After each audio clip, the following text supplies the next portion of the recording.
Assalamualaikum warahmatullahi wabarakatuh. Selamat datang saya ucapkan untuk teman-teman yang telah bergabung di webinar Business Series yang diselenggarakan oleh komunitas Bela Beli UMKM. Saya Pangesti Widayati atau yang akrab dipanggil Ipang akan memandu jalannya acara pada siang hari ini.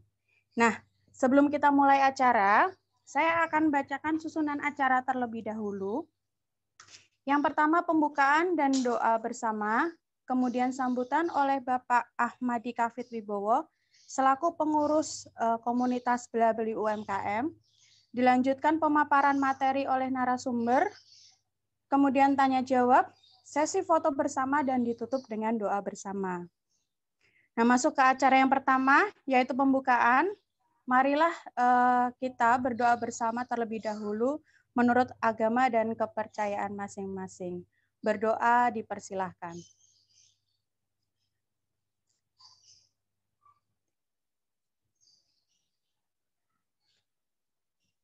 Selesai. Nah, cara selanjutnya yaitu sambutan yang akan disampaikan oleh Bapak Ahmadi Kafid Wibowo selaku pengurus komunitas Bela Beli UMKM. Untuk Bapak Ahmadi, waktu dan layar kami persilahkan. Ya, terima kasih. Sebelumnya, Assalamualaikum warahmatullahi wabarakatuh. Selamat datang kami ucapkan pada peserta pada webinar series kedua sore hari ini.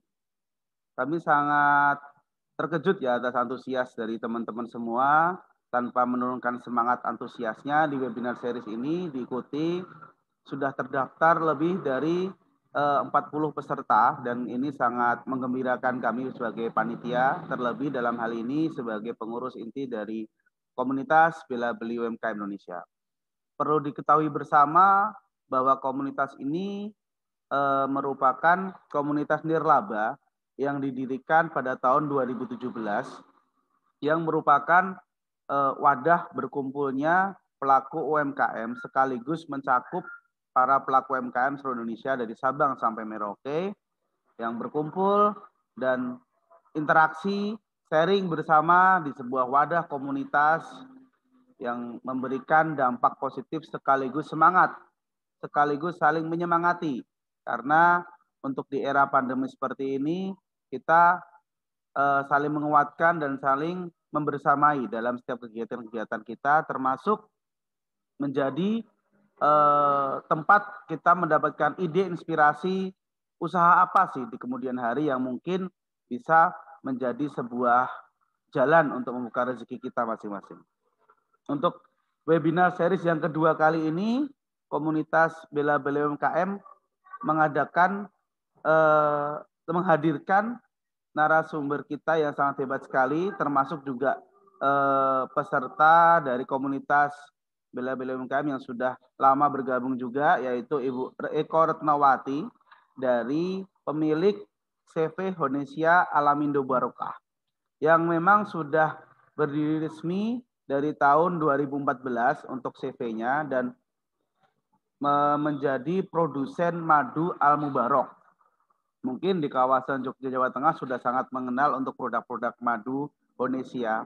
Bagaimana sih kiprahnya, bagaimana tips-tips triknya menjadi sebuah menghasilkan sebuah produk yang bisa diterima dan bertahan dengan di era pandemi seperti ini. Kita harus mengetahui bersama. Saya pun pribadi juga tertarik bagaimana sih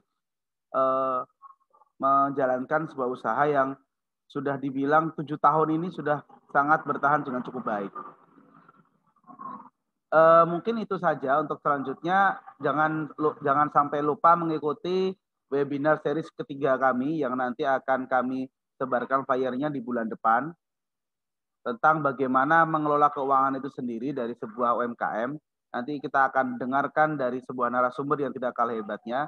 Dan untuk saat ini kita fokus, persiapkan diri, kita buka, kita kosongkan pikiran kita untuk mendengarkan pemaparan materi dari Ibu Eko Retnawati.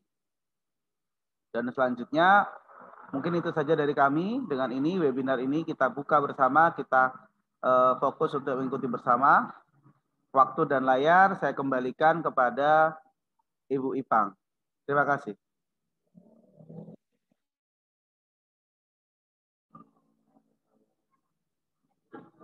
Masih mute, Bu. Ibu Ipang, maaf. Ya.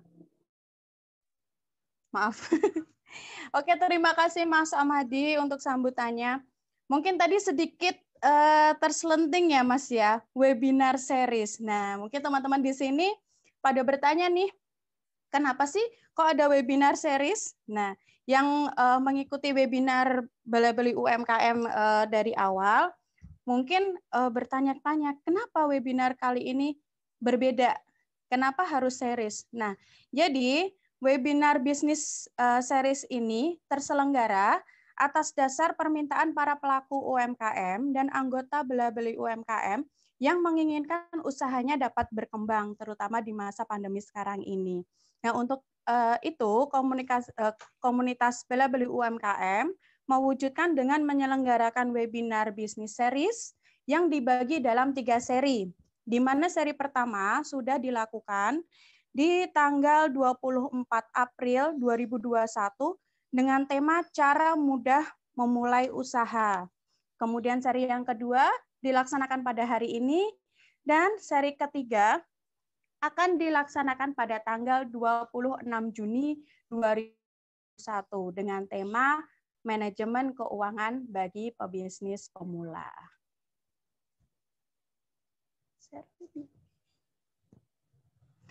Oke,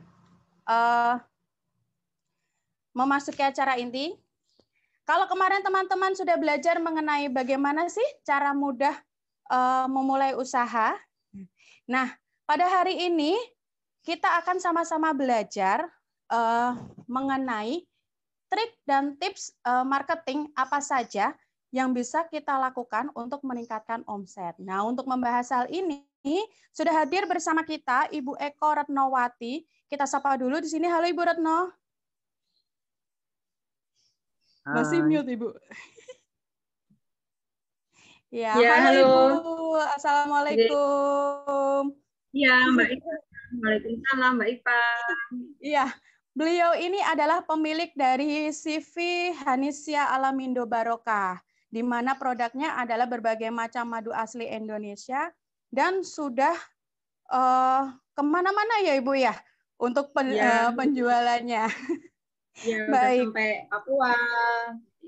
Oh, nah boleh nih ya Bu nanti dibagikan triknya, trik marketing maupun tips untuk teman-teman kita yang sudah bergabung di sini, gitu ya. Tapi sebelum Ibu Eko Retnowati memulai pembahasan materi, saya ingatkan kembali untuk teman-teman jangan lupa mengisi absensi yang telah kami bagikan. Dan jika ada yang ingin mengajukan pertanyaan, silakan bertanya melalui kolom chat selama narasumber nanti memaparkan materi. Ya, tanpa berpanjang lebar lagi, untuk Ibu Eko Retnowati, waktu dan layar kami persilahkan. Bismillahirrahmanirrahim. Assalamualaikum warahmatullahi wabarakatuh.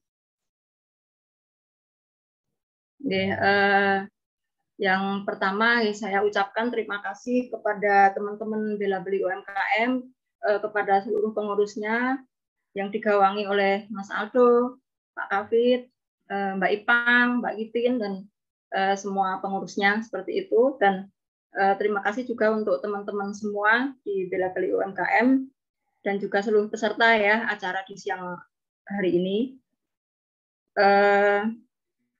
Senantiasa kita harus bersyukur kehadirat Allah Subhanahu wa Ta'ala, di mana kita diberikan kesempatan sehingga kita bisa belajar bersama dalam acara trik marketing untuk menaikkan omset seperti itu. Dan ya sebelumnya gimana kabarnya teman-teman semua?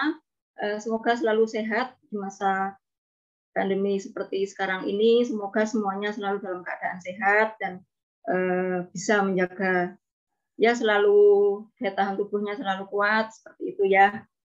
Bisa beraktivitas walaupun tetap di rumah tapi tetap produktif seperti itu. Ya, sebelum membahas masalah trik marketing, ini ngomong-ngomong tadi ada web series ya, web series apa? Webinar series. Nggak cuma sinetron aja ya Mbak ya yang ada seriesnya. Iya Ibu. Webinar juga kita bikin series. nggak mau kalah pokoknya ya, harus tetap eksis ya, seperti itu. Ya, sebelum membahasnya, kita sebagai para pemilik usaha, para pengusaha UMKM, sebagai insan yang beriman, sebelum membahas semua masalah trik-trik apapun, kita kembalikan semuanya kepada Allah dulu, memohon kemudahan, kelancaran rezeki, kemudahan semua usaha, agar dimudahkan dan diluaskan, diluangkan rezeki kita, seperti itu. Yang kedua, kemudian yang pertama yang harus wajib teman-teman ketahui, yaitu sebelum kita menjual produk, kita harus meyakinkan, kita harus yakinkan bahwa produk yang kita jual itu adalah produk yang berkualitas, harus produk yang memang punya manfaat yang luas bagi pelanggan atau masyarakat, seperti itu. Kita harus bisa memberikan jaminan bahwa produk yang kita jual, yang kita produksi adalah produk yang mempunyai kualitas baik, kemudian terjamin kehalalannya, kemudian juga terjamin sanitasi dan higienitas dari produknya, itu kalau produk pangan. Adapun produk mungkin jasa, ya kita bisa memberikan kualitas jasa yang terbaik untuk para pelanggan, seperti itu.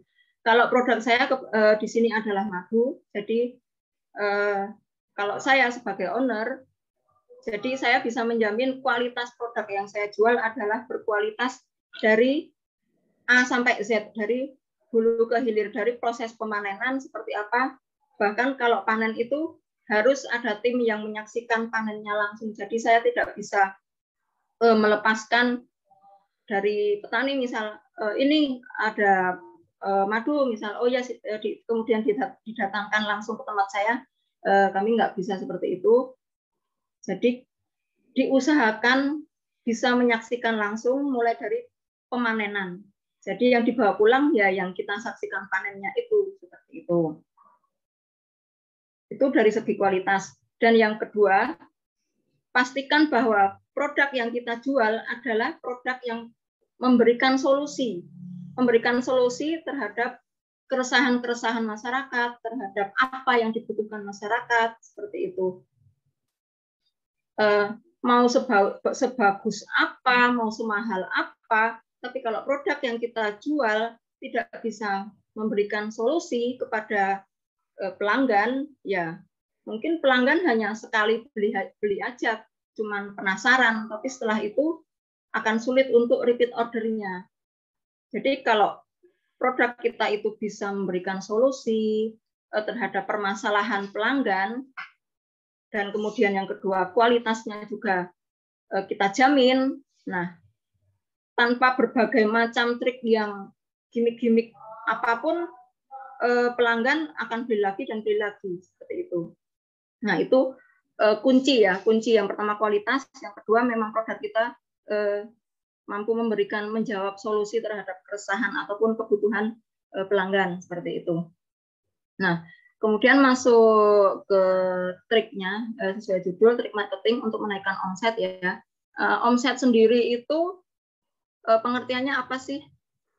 Jadi omset sendiri itu adalah jumlah produk yang terjual dikalikan dengan harga per produk, harga produknya. Jadi ketemulah omset. Jadi belum masuk ke profit ya, itu masih pendapatan kotor, seperti itu. Nah, ada lima cara bagi saya ya, kalau yang udah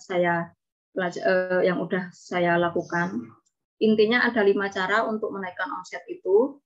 Yang pertama adalah menaikkan atau menambah pelanggan, menambah lead, menambah pelanggan dari produk saya. Misal madu ya, saya sekarang udah punya pelanggan 100 misal, ya jangan berhenti di situ. Saya terus berusaha bagaimana agar pelanggannya semakin bertambah, semakin naik, kayak gitu kan. Dengan cara apa? Ya mungkin kalau dulu sebelum zaman adanya sosmed, sebelum adanya digital marketing, mungkin masih pakai mulut ke mulut, seperti itu dulu ya. Kemudian makin kesini mungkin kemudian bisa iklan di majalah seperti itu. Atau kalau yang apa namanya tradisional mungkin ya taruh papan nama atau papan promosi di depan toko seperti itu yang manual ya. Tapi zaman sekarang digital marketing sudah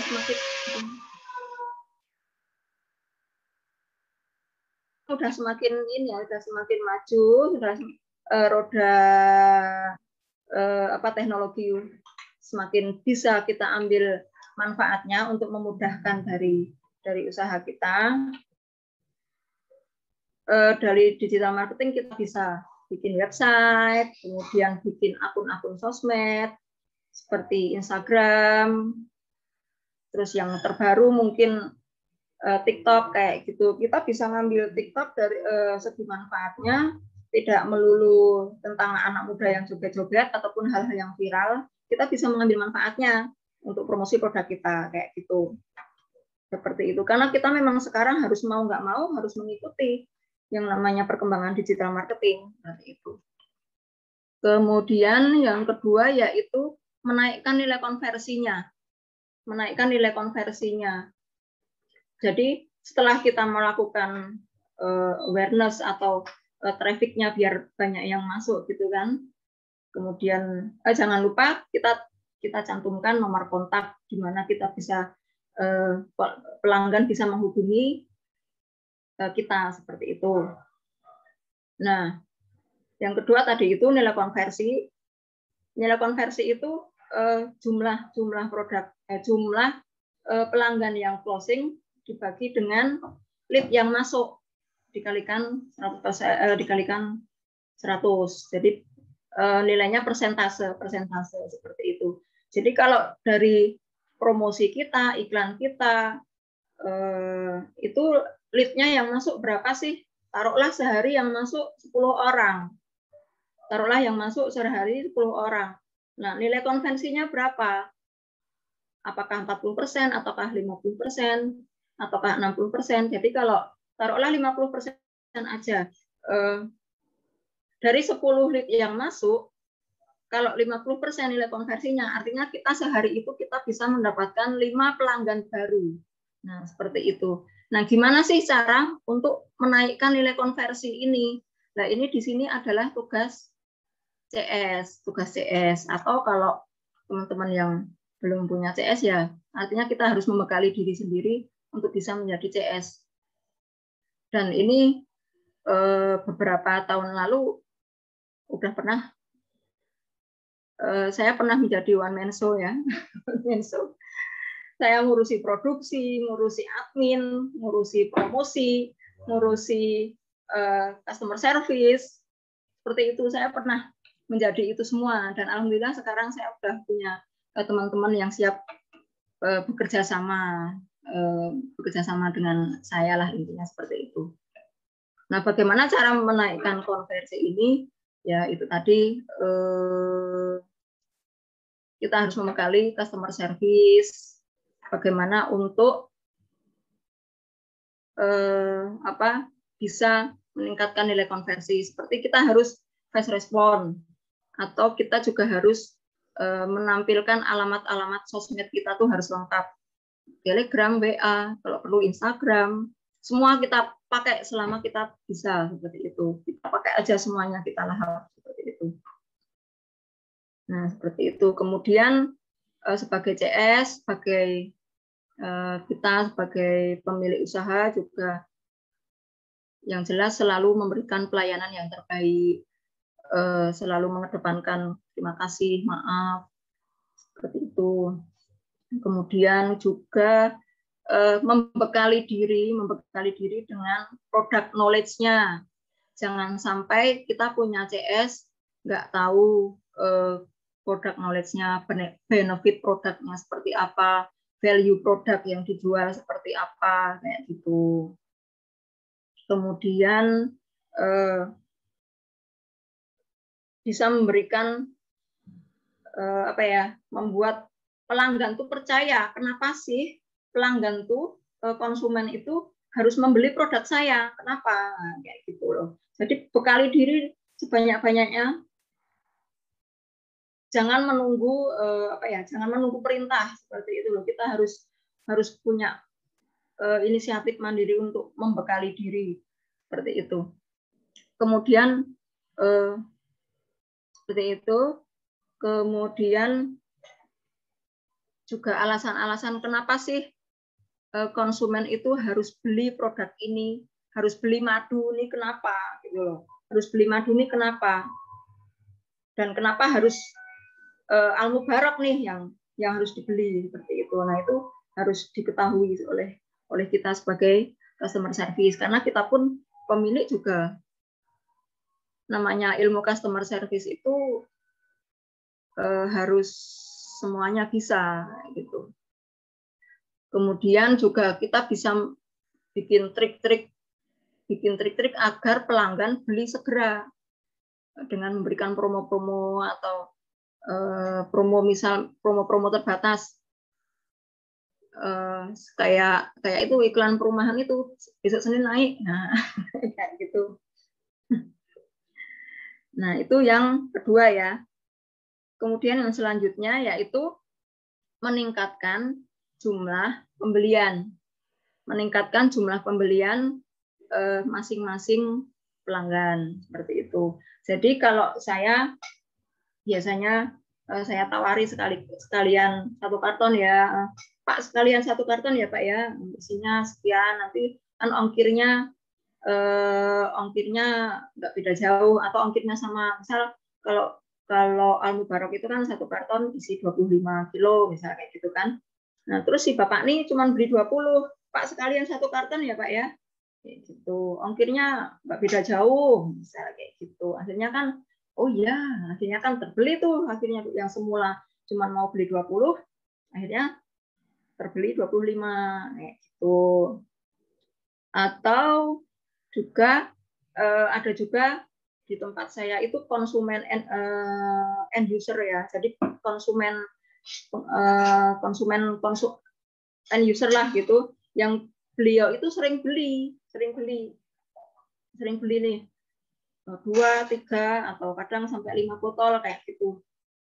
Nah, kita tawari untuk naik, Bu, nggak sekalian jadi reseller aja nih. Nah, kayak gitu. Jadi kita tawari untuk upgrade kayak gitu loh. Jadi yang semula cuma beli 5 botol, akhirnya bisa beli 10 botol, tentu dengan tawaran harga lebih murah kayak gitu. Yang selanjutnya itu mungkin promo-promo tertentu ya. Mungkin teman-teman kalau masalah promo-promo itu sudah banyak yang melakukan lah ya, seperti Harbolnas sudah sering mengikuti mungkin di marketplace itu, kemudian promo di awal bulan atau promo beli 2 gratis 1. Nah, kayak itu mungkin teman-teman saya rasa udah fasih lah untuk masalah itu. Kemudian yang selanjutnya yaitu yang keempat, meningkatkan jumlah transaksi per periode tiap pelanggan. Jadi misal Pak Ahmad Tafid nih jadi agen madu saya, ya Pak ya, suatu saat kayak gitu. Biasanya sebulan beli 1 kali atau 2 kali kayak gitu. Nah, karena saya tawari terus kayak gitu kan, jadi akhirnya sebulan bisa beli 4 kali. Nah, kayak gitu. Nah, caranya gimana ya? Kita harus membangun kedekatan dengan pelanggan-pelanggan kita, konsumen-konsumen kita yang sudah kita dapat kayak gitu loh. Merawat pelanggan-pelanggan kita kayak gitu. Kalau bisa juga kita harus banyak komunikasi, kita tanyakan apa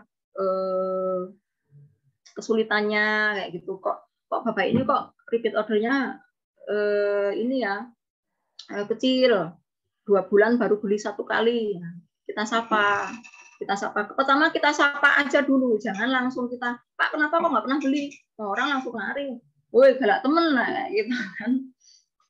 Kita sapa aja dulu, gimana Pak kabarnya gitu.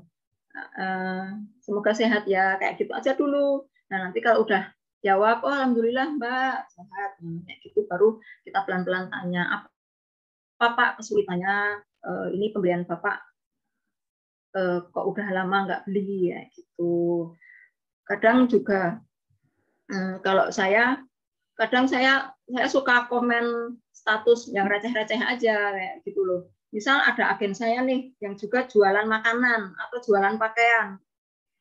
Ada jualan makanan atau jualan pakaian. Ada jualan makanan gitu kan.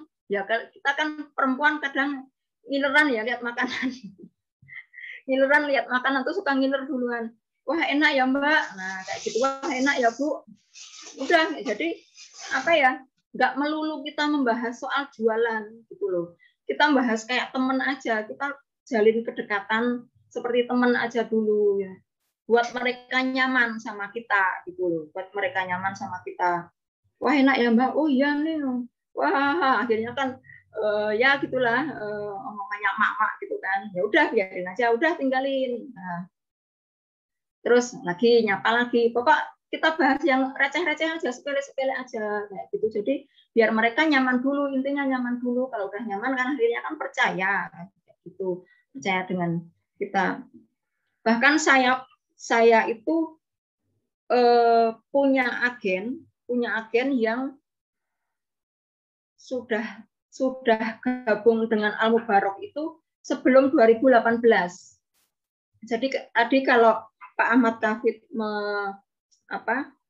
mengutarakan jadi CV-nya 2014 ya memang benar. Tapi sebelum itu saya sudah mulai operasional itu sejak sebelum 2008 sebenarnya. Sudah sejak 2008. Tepatnya sendiri saya lupa karena dulu kan mulainya masih dikit-dikit gitulah, masih berapa botol, mungkin 3 atau 6 botol seperti itu. Jadi saya tepatnya lupa, mungkin di sekitaran tahun awal 2006 mungkin ya. Tapi saya anggap 2008 kayak gitu aja lah mulainya. Nah, ada agen saya di Bogor, Jakarta, Bandung, itu mereka yang sudah berjualan Al Mubarok itu sejak Al Mubarok belum apa-apa, mereka udah percaya. Sampai sekarang alhamdulillah, mereka tetap setia dan loyal kepada Al Mubarok. Itu karena apa? Ya pertama tadi itu, ya tentu dengan izin Allah ya. Tapi ya itu tadi saya suka ngobrol hal-hal receh aja sama beliau itu. Kadang saya sapa aja, misal ada statusnya, ada foto anaknya, kita sapa umur berapa kayak gitu. Nah data-data seperti itu sebenarnya kita juga penting gitu loh. Oh si Mbak Ipan nih putranya udah berapa, nah kayak gitu, itu sedetil itu gitu loh, sedetil itu. Oh pekerjaannya apa, hobinya apa kayak gitu. Tapi kita nanyanya juga jangan bertanya bertubi-tubi. Kalau udah nggak dijawab ya udah gitu loh. Saya pun membekali CS saya, tolong kalau tanya jangan bertubi-tubi, pelanggan nggak suka kan kayak gitu. Nah kemudian kita juga bisa berkirim kado, bukan gimana ya. Saya kadang kalau ada agen saya yang barusan lahiran, saya kirimi kado untuk anaknya kayak gitu, habis lahiran seperti itu.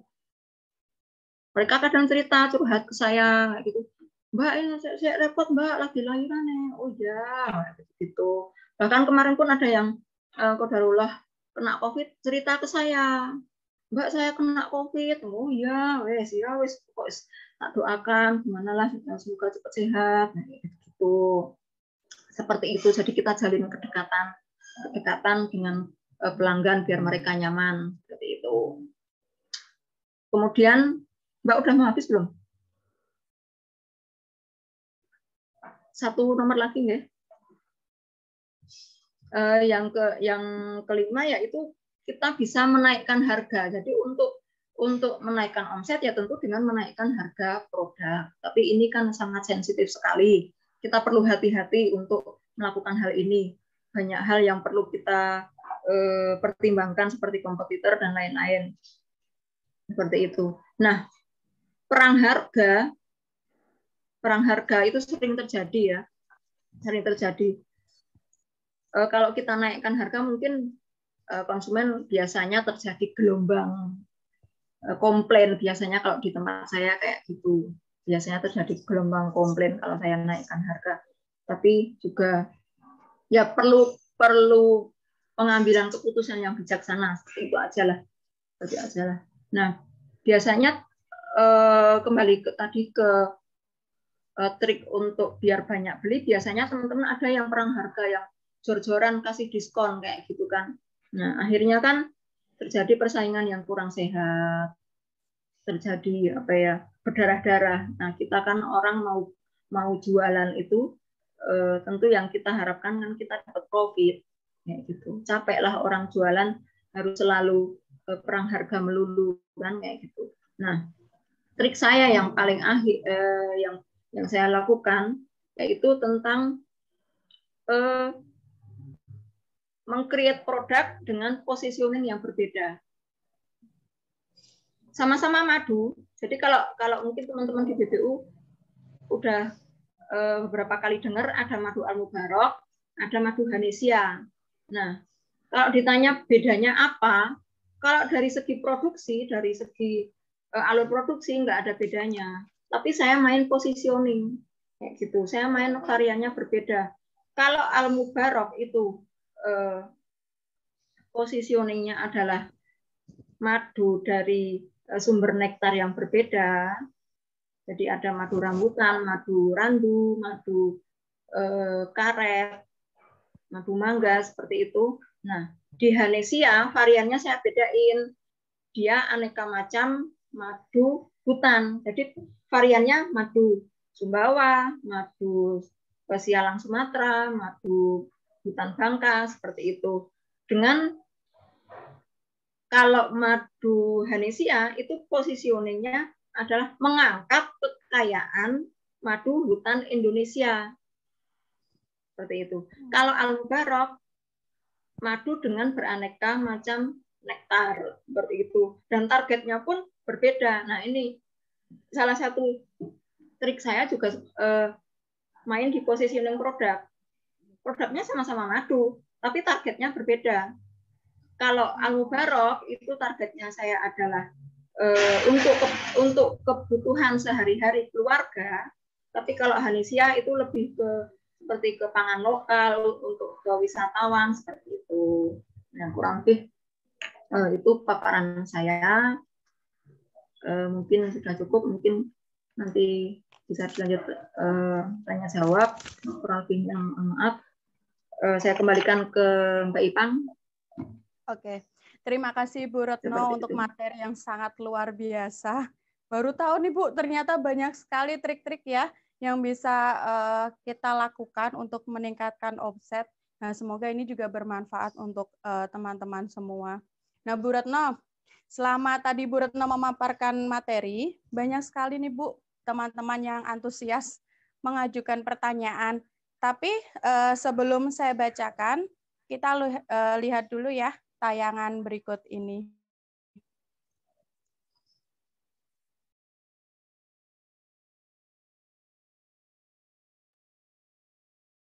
Terus maju, oleh karena itu aku ingin mengajak teman-teman untuk follow fans page-nya Bella Beli UMKM Indonesia.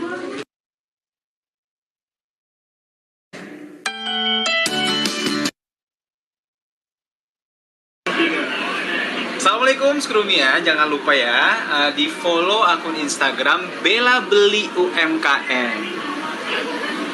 Nah,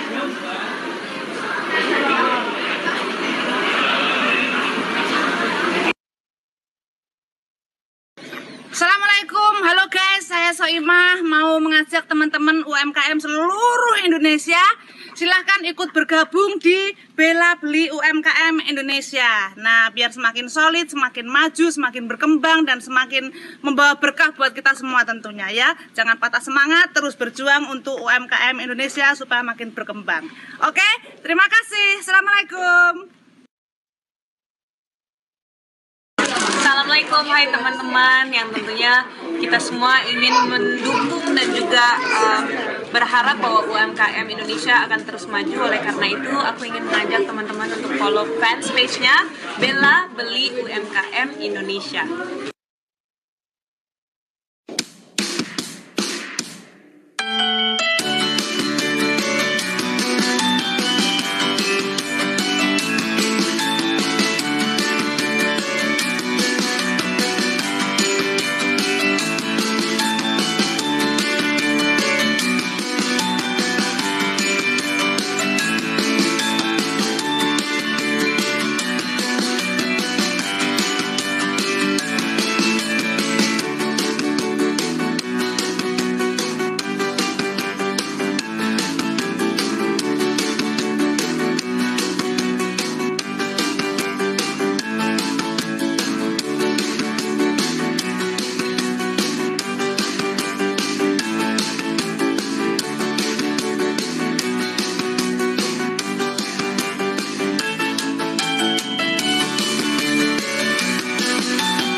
Oke, memasuki acara yang selanjutnya yaitu sesi tanya jawab. Saya langsung aja ya Bu Retno.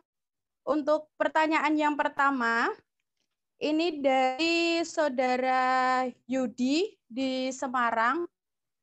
Beliau menanyakan, apakah sebaiknya media sosial pribadi dibedakan dengan media sosial usaha? Mengingat medsos usaha masih 0 followers, tapi medsos pribadi sudah ribuan. Atau medsos pribadi bisa diubah menjadi medsos usaha. Monggo Bu Retno, silahkan langsung dijawab.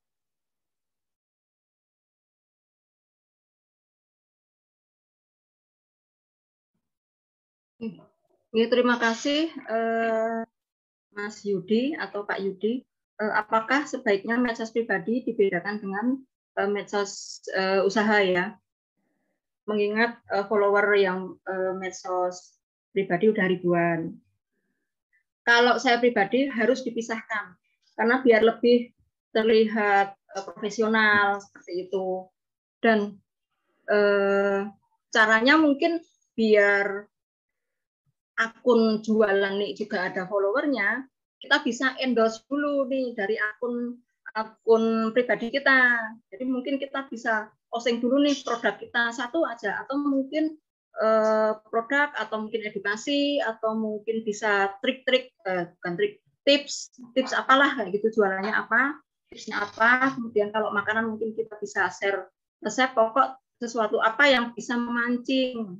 Nah kemudian di captionnya kasih akun jualan kita, atau di bio juga bisa owner dari akun ini kayak gitu.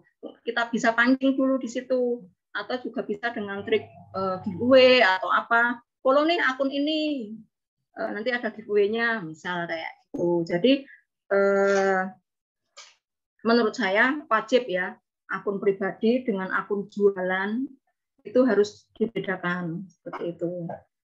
Kemudian akun jualan pun juga kita juga bisa bikin 3 akun sekaligus. Pertama mungkin akun official ya, akun produk itu sendiri. Kemudian yang kedua juga akun edukasi, ibaratnya untuk mancing gitu loh, mancing follower, mancing untuk meningkatkan awareness-nya dulu seperti itu. Dan ketika akun katalog, nah biasanya follower itu langsung nanya, mesti nanya produknya apa, harganya berapa kayak gitu. Padahal biasanya kita udah taruh di highlight udah ada daftar harga, daftar produk, tapi tetap aja nanya. Nah, alangkah baiknya kita sediakan sendiri akun katalog juga yang kita sertakan mungkin di bio-nya, bio utama, bio dari akun officialnya, akun produknya, seperti itu. Seperti itu kalau saya, Mbak Ipang. Saya kembalikan ke Mbak Ipang. Oke, terima kasih Ibu Retno. Semoga jawaban dari Ibu Retno sudah menjawab ya untuk Mas Yudi. Kemudian pertanyaan yang kedua Ibu, ini dari Andina di Kudus. Jika semua masih one man show, bagaimana cara untuk menaikkan omset? Apakah bisa dengan cara made by order atau tetap harus stokis atau harus tetap ready stock, Ibu? Begitu, silahkan Bu Retno. Mbak Sinten tadi? Mbak Andina di Kudus. Oke, Mbak Andina di Kudus. One Man Show ini saya pernah jadi pelaku One Man Show bertahun-tahun ya. Dengan masih ngomong anak kayak gitu, masih nyambi nganter sekolah anak, ngajari PR seperti itu. Produknya apa ya?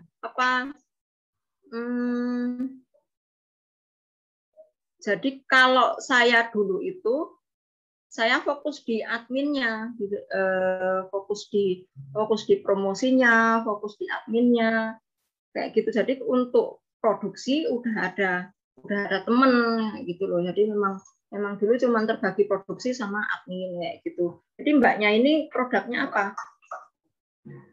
Kayak gitu. Produknya kita sesuaikan dengan produknya ya. Produknya kemudian sama mungkin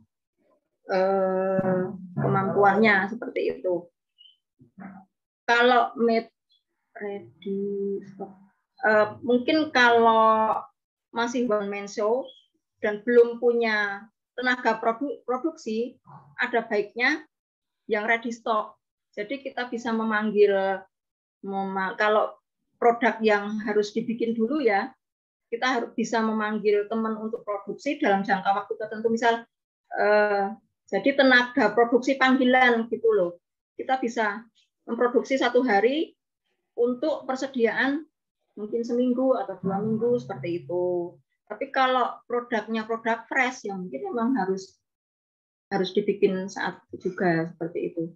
Saya kurang paham ini produknya apa. Ya, mungkin kalau ada teman yang bisa menambahkan tidak masalah, Mbak Titin atau Mbak Ipang. Oke, saya kembalikan. Iya Ibu, mungkin nanti jika kurang menjawab bisa masuk ke grup webinar ya, grup WA ya Ibu ya, bisa ditambahkan lagi untuk jawabannya. Begitu ya Mbak Andina yang ada di Kudus. Kemudian ini ada pertanyaan lagi dari teman kita Mas Ahmadi, Bu. Beliau menanyakan teknik pemilihan madu asli itu yang bagaimana?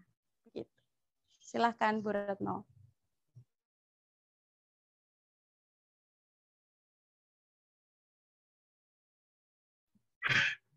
Oke, teknik milih madu asli. Katanya kalau yang di rumah itu piringnya pada terbang madu asli. Langsung nih ya Bu. Guyon guys, siang-siang biar nggak ngantuk. Kalau saya ya itu tadi seperti saya jelaskan dari awal, itu salah satu jaminan dari kualitas ya, masuk dalam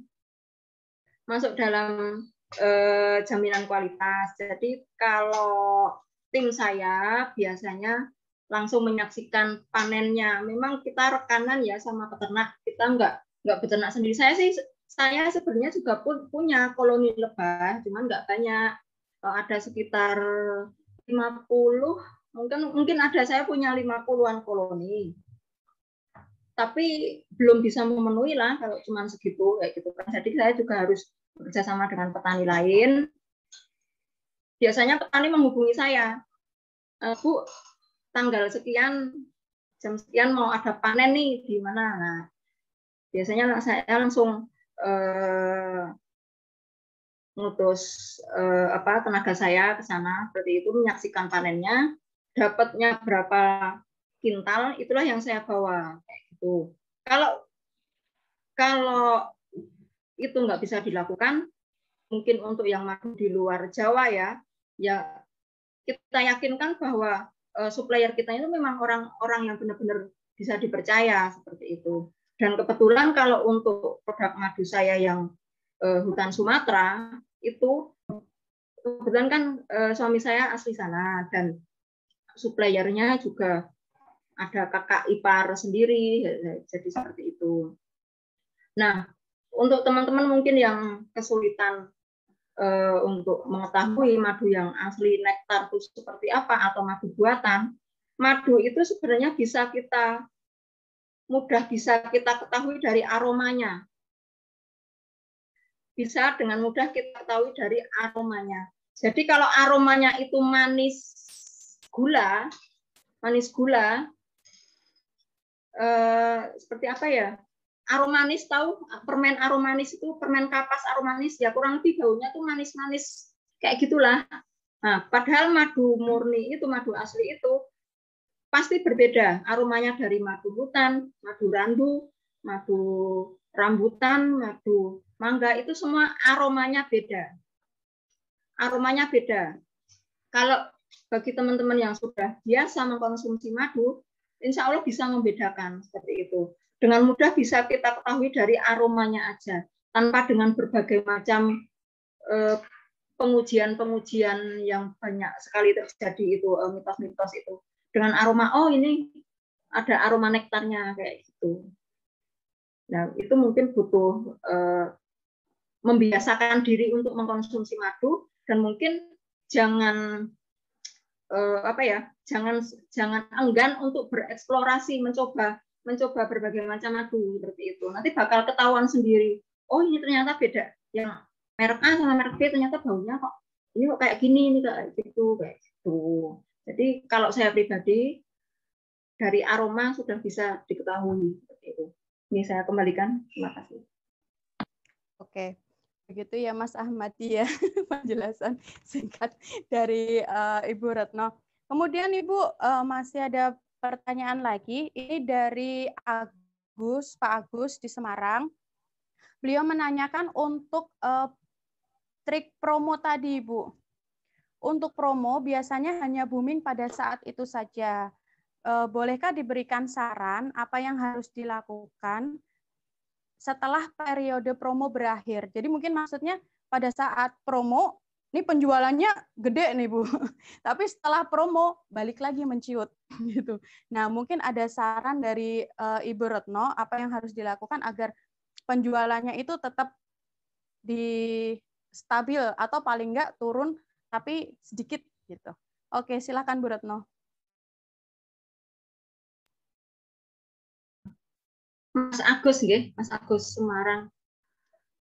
Mungkin kalau di luar promo, yang jelas itu tadi, pertama produknya memang berkualitas, jadi biar konsumen tuh nggak kapok gitu loh, nggak kapok, walaupun nggak promo dia akan tetap beli kalau produknya tuh berkualitas dan nggak bikin kecewa seperti itu.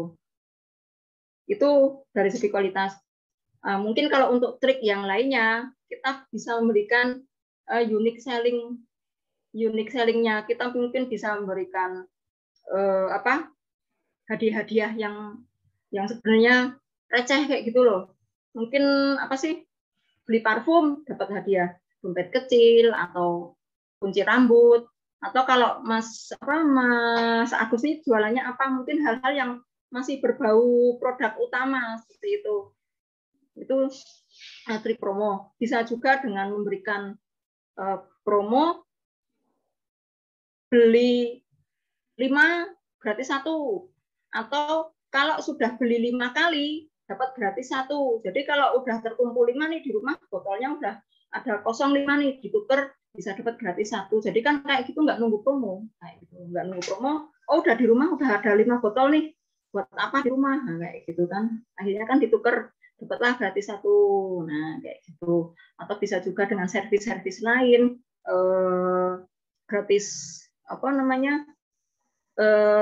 ongkir gratis, atau diantar sampai rumah. Misal kalau yang masih di sekitaran rumah yang mungkin radius berapa kilometer kayak gitu, bisa kasih servis yang lebih seperti itu dengan gratis ongkir atau diantar, atau promo mungkin setelah beli 5 nanti botolnya dikembalikan gratis 1, atau dengan unique selling seperti itu. Jadi kan konsumen tuh senang dikasih receh-receh, itu senang. Dikasih receh-receh senang. Seperti itu namanya gratis tuh, walaupun receh senang gitu loh. Dan yang jangan lupa itu tadi, kualitas. Saya saya tekankan lagi kualitas, walaupun nggak ada promo, insya Allah orang akan beli lagi dan beli lagi. Seperti itu. Ini semoga bisa sedikit membantu. Oke, terima kasih Bu Retno. Nah, satu lagi nih Bu, pertanyaan dari Mas Rival. Beliau menanyakan bagaimana teknik untuk memilih partner endorsement yang efektif untuk meningkatkan omset. Silakan Ibu. Produknya food, makanan.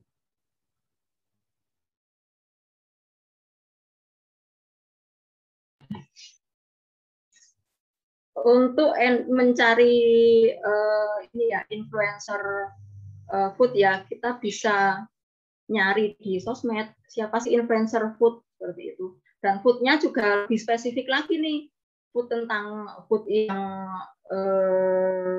food kemana, food asal misal food yang seperti warung makan atau food kesehatan, food pangan lokal. Nah itu lebih spesifik lagi. Nah kalau bisa lebih ke spesifik di situ. Foodnya food apa dulu?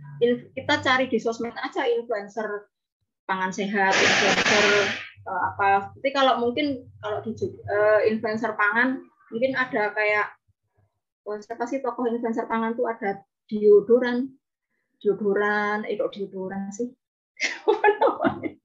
Ya itu yang semelidut. Nah itu loh, siapa itu namanya? Deodoran. Oh ya. Nah itu kan lebih ke warung ya, warung makan atau tempat makan yang ada wisatanya. Atau kita harus bisa mengenali endorsement influencer yang mau kita minta endorsement-nya itu di food yang apa kayak gitu. Dan kita cari juga followernya, kita cari juga followernya siapa aja, jangan sampai followernya juga ternyata salah sasaran, nah, gitu. Yang pertama kita lihat influencernya lebih ke food apa dulu, foodnya kan tadi masih bilang food kita bagi dulu ke yang lebih spesifik lagi, kemudian lihat followernya seperti itu sih Mas, kurang lebih pengetahuan saya baru seperti itu. Mungkin bisa ditambahkan teman-teman yang lain. Oke, begitu ya Mas Rival. Terus ada tambahan Bu, satu lagi ini. Mungkin saran, Bu Retno bisa memberikan saran. Ini dari Mbak Mita, saran untuk teman-teman yang belum memiliki CS Ibu, yang mungkin yang masih one man show tadi ya. Itu saran yang baik seperti apa yang harus dilakukan. Seperti itu, Bu. Terima kasih.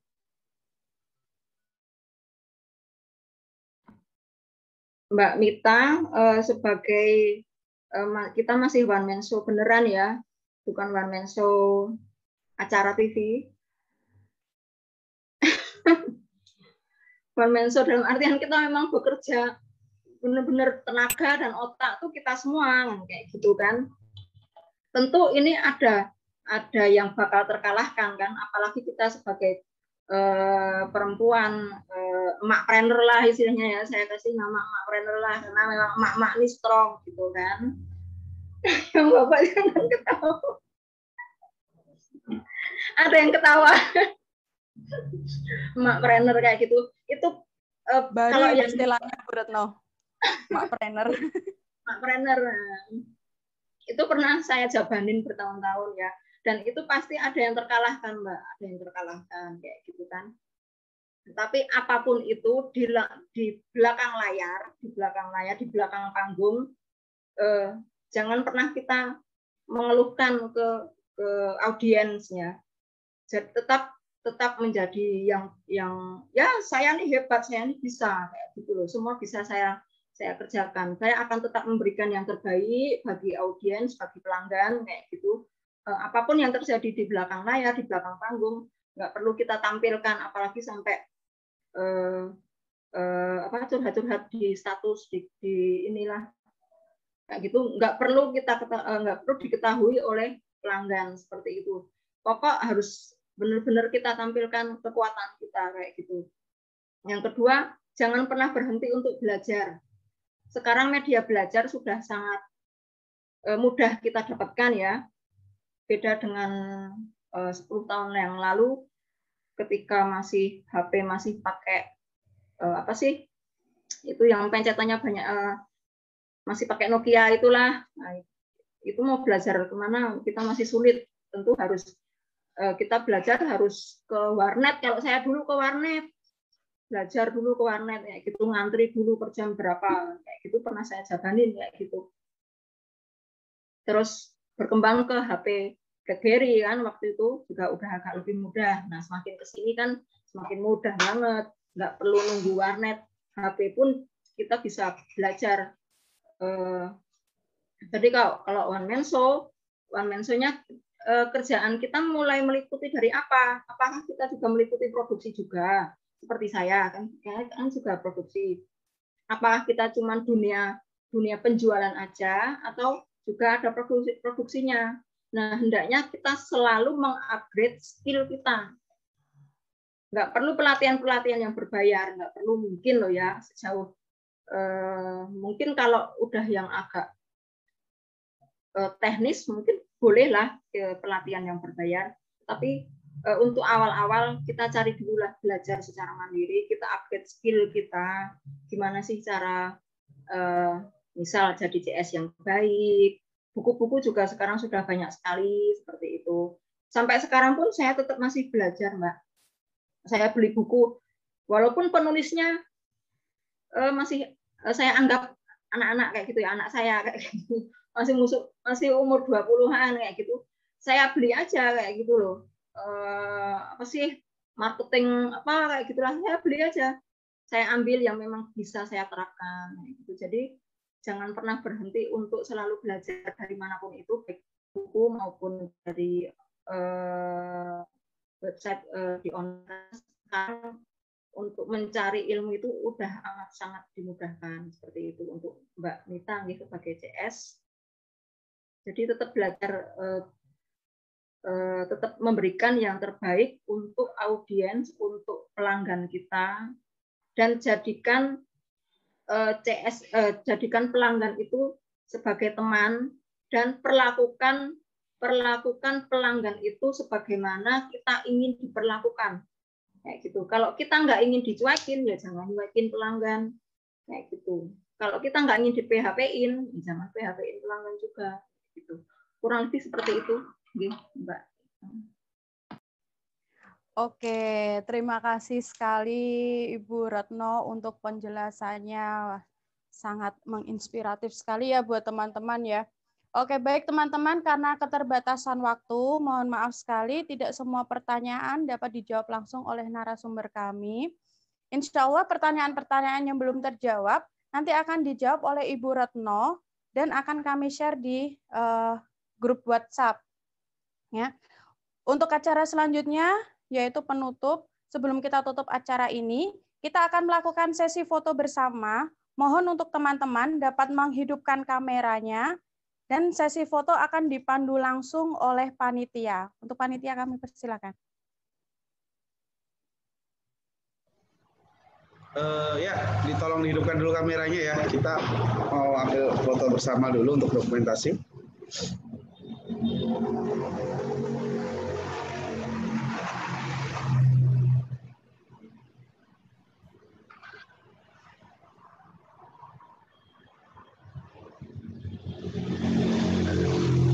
Bisa dibantu dengan gerakan tangan seperti ini untuk BBU, logo BBU-nya. Oke, sudah siap. Kita mau ambil dalam hitungan ketiga ya. 1, 2, 3. Oke, kasih.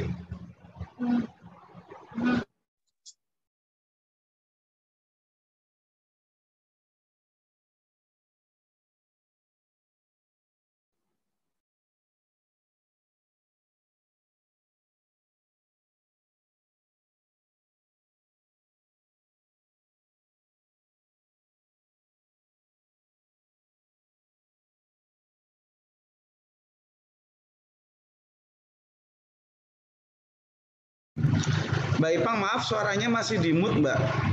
Bisa diulang dulu, maaf. Bisa diulang, maaf. Oke, terima kasih teman-teman. Semoga ilmu yang diperoleh hari ini bisa bermanfaat untuk kita semua, membawa keberkahan dan semoga membawa perubahan yang lebih baik untuk kita semua. Dan tak lupa saya ucapkan terima kasih kepada semua pihak yang telah mendukung acara ini, dari panitia, sponsor, dan narasumber kami. Jangan lupa follow dan like akun media sosial Bela Beli UMKM. Nah, akhir kata saya ucapkan wassalamualaikum warahmatullahi wabarakatuh. Sampai jumpa lagi di webinar selanjutnya. Terima kasih.